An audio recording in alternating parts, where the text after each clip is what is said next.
Welcome back to Rawcade. I'm Rawcade from EVM Productions, and my show, if you haven't watched it yet, is all about video games and how much I love them.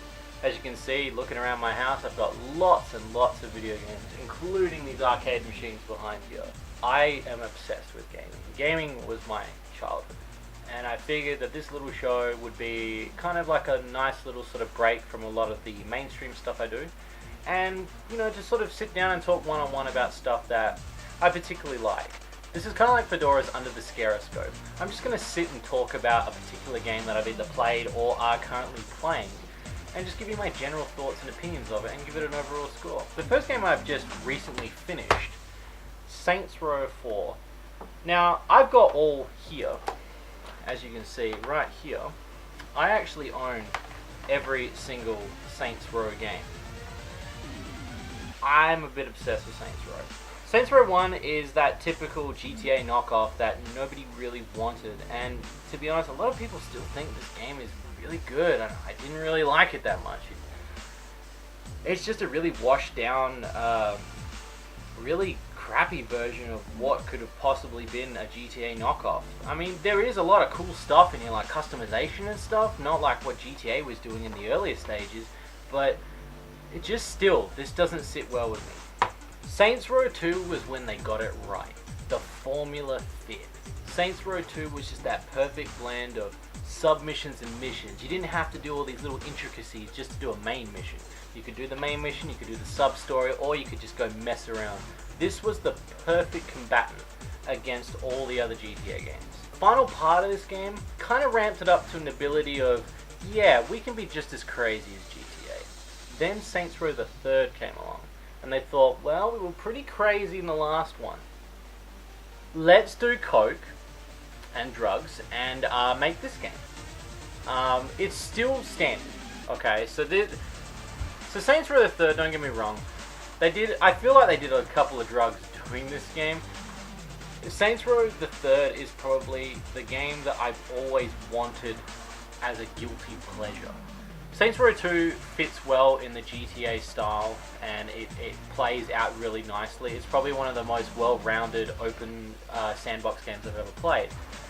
Saints Row 3rd was kind of like sharpening the knife of Saints Row 2 to create this, and then they kind of went a little bit left field and were like, let's throw in zombies, virtual reality bit, let's put a stack of unlockables in here because we may never do a 4th Saints Row.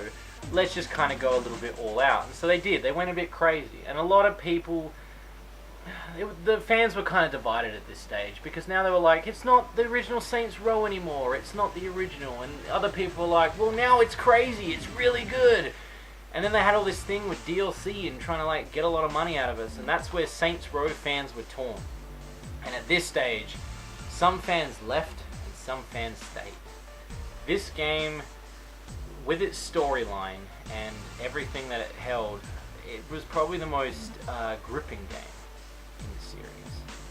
Because the musical cues, the storyline, just everything was just so crazy that I was just like, I'm Saints Row. I'm all the way 3rd Street Saints. And then the company Volition decided, hey, we should do some DLC. And that DLC turned into Saints Row 4. This game is like what happens if you take a pill that you don't know what it is and you have a really fucking good time, but in the end you're like, what was that? And is there any other pills like that? But I don't want to risk it because if I take another pill it might be fucked. This game is really, really out there. I'm talking beyond out there. Literally within the first 5 minutes you're climbing a spaceship, then next minute you're fighting aliens, and I'm just going to say it because it happens within the first 15 and 20 minutes of the game. Goodbye planet Earth. Yeah, this game is in space.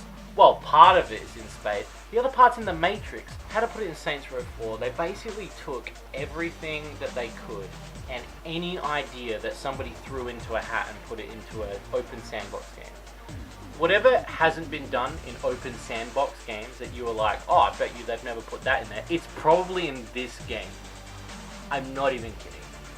There's a lot of shit that people are like, oh, we should do mods for stuff. This is like if a modder got a hold of Saints Row 3 and just filled it with just a bunch of random crap. Most of it good. The game kind of drolls on a little bit. It kind of tricks you into doing side missions through main missions, and you know, like, it's kind of filler. By the end of it, I played about 43 hours, maybe 45, because I was doing other stuff as well, obviously, like free roaming and everything. There's a lot of collectibles and a lot of other little things that you have to find. It's not all necessary. By the time you've beaten the game, you kind of just want to stop playing, because you've maxed out your character at this point and there really isn't anything else. There is a couple of DLC missions and stuff like that I'm pretty sure are on the market. I know they did it with 3, I'm pretty sure they did it with this one. But by the end of this, I was kind of done. There wasn't really much else that could top this. If Saints Row 5 comes along, I'm assuming that they're going to go to planets and conquer planets. I'm not going to give away the ending to the game, but this just gives you a definitive scale. This is like, if you've seen Gurren Lagann, the show, the anime Gurren Lagann, if this is Gurren Lagann, this is the end of Gurren Lagann. I love it, but at the same token, I kind of wish we were back here somewhere. I kind of wish it calmed down a little bit. And that's why I probably, if I had to rate any of these games, Saints Row 1, I would probably give that game a definitive 4 out of 10. Saints Row 2, I would give this game a 9 out of 10. Saints Row 3, I give it an 8.5 out of 10. And as for Saints Row 4, I'd probably give this game an 8 out of 10. Maybe a 7.5. There is a lot of stuff to do in this, a lot of stuff. But even when you're flying around as a superhero, cars don't really matter anymore. And then you kind of take a little bit of the essence away of what is Saints Row. By the time we get to Saints Row 5, we're not even going to need any roads anymore. And as Doc Brown said, where we're going, we definitely don't need roads. Well, that's another episode of Rawcade. I hope you guys enjoyed it. If you want me to look at any video games, review any, I've got a ton of video games. Like, I'm talking bulk video games. I probably have it. If you want me to look at any video game, any console, whatever, you just want me to talk about it, leave it in the comment box below. Let me know what you think. Also check out the other people in Collision. They're absolutely awesome people. I love these people. Also check out EVM Productions, where I do more awesome video game parody skits and sketches. I'm Ross Elliott, and this was Rawcade.